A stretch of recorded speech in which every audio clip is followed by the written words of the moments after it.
जरा सोचिए, एक ऐसी जगह जो दुनिया भर में करोड़ों लोगों के लिए आस्था का सबसे बड़ा मरकज है। एक ऐसी इमारत जिसके चारों तरफ इतिहास और रूहानियत के न जाने कितनी पर्दे हैं। तो चलिए आज हम सब साथ मिलकर मक्का की उस मुकद्दस जमीन पर चलते हैं और काबा शरीफ के उस राज को जानने की कोशिश करते हैं जो इसकी दीवारों के भीतर छिपा है।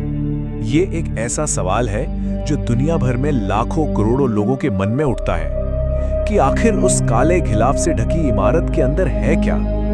ऐसा क्या है जो दुनिया के कोने-कोने से लोगों को अपनी तरफ खींचता है? तो चलिए आज इस सफर में हम सब मिलकर इस रहस्य से पर्दा उठाते हैं। किसी भी पवित्र जगह को समझने के लिए ना पहले उसकी बुनियाद को समझना बहुत जरूरी होता है। तो इससे पहले कि हम काबा के दरवाजे तक पहुंचे, आइए पहले ये जानते हैं कि इसे ईश्वर का घर या बैतुल्ला आखिर कहा क्यों जाता है। हमारी इस यात्रा की शुरुआत होती है मक्का शहर से। यहीं पर एक क्यूब के आकार की इमारत खड़ी है और यही काबा है। इसका डिजाइन भले ही बहुत सिंपल हो, लेकिन इस्लाम में इसे धरती पर सबसे पाक, सबसे पवित्र जगह माना जाता है। ये सिर्फ एक इमारत नहीं है, बल्कि एक रूहानी केंद्र है।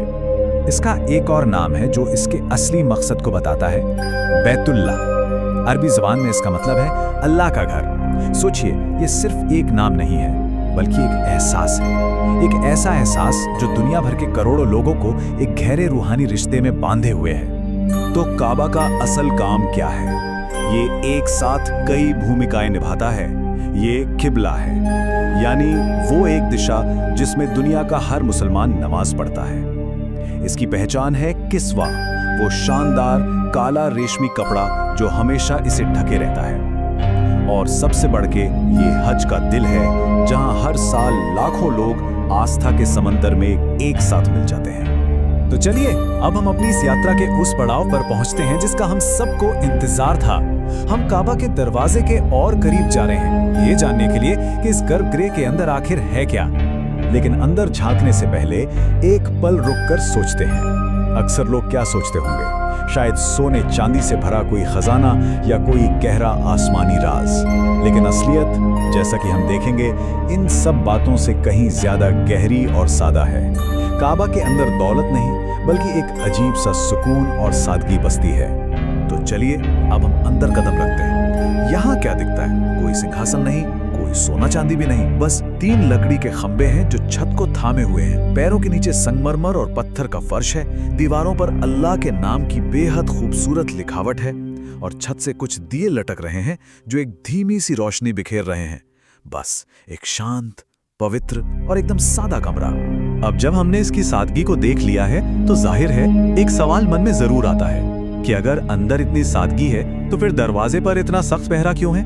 क्यों इसे इतना महफूज रखा जाता है? और ये सवाल बिल्कुल सही है भाई। जब अंदर कोई खजाना नहीं है तो फिर आम लोगों को अंदर जाने की इजाजत क्यों नहीं मिलती? इसके पीछे कुछ बहुत ही जरूरी वजह हैं। देखिए, इसके पीछे 3 बड़ी वजहें हैं। पहली है पवित्रता, ताकि इस जगह का सम्मान और इसकी गरिमा हमेशा बनी रहे। दूसरी है सुरक्षा, ताकि सदियों पुरानी इस इमारत को कोई भी नुकसान ना पहुंचे।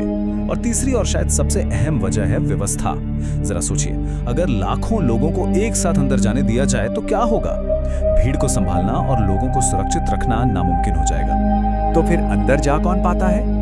ये सम्मान कुछ चुनिंदा लोगों को ही मिलता है, और वो भी सिर्फ खास मौकों पर, जैसे साल में 1 या 2 बार इसकी सफाई और देखभाल के लिए। ये कोई आम बात नहीं, बल्कि एक बहुत ही दुर्लभ और बड़ा सम्मान माना जाता है।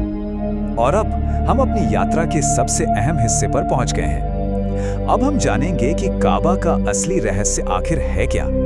एक ऐसा सच जो हमारी सोच और हकीकत के बीच का फर्क साफ कर देगा। तो देखिए, एक तरफ है आम धारणा कि अंदर कोई बहुत बड़ा राज या खजाना छिपा है, और दूसरी तरफ है हकीकत कि ये एक सादा और पवित्र स्थान है जिसकी असली दौलत दीवारों के अंदर नहीं, बल्कि इसकी रूहानियत में है। इसका मूल्य चीजों में नहीं, बल्कि एहसास में है। तो आखिर में हम क्या समझे? काबा का महत्व इसकी बनावट या इसके ईंट पत्थर में नहीं है। इसका असली महत्व तो उस एकता और उस भक्ति में है जो ये पैदा करता है, जब दुनिया के हर कोने से करोड़ों लोग एक ही दिशा में, एक ही ईश्वर के सामने सिर झुकाते हैं। और पता है, हमारी इस पूरी यात्रा का सार यही छिपा है। काबा का असली राज कोई ताले में बंद चीज नहीं है, बल्कि वो अटूट श्रद्धा है जो ये करोड़ों दिलों में जगाता है। तो असली सवाल ये नहीं है कि अंदर क्या है, असली सवाल तो ये है कि ये हमारे अंदर क्या जगाता है। और जवाब है आस्था।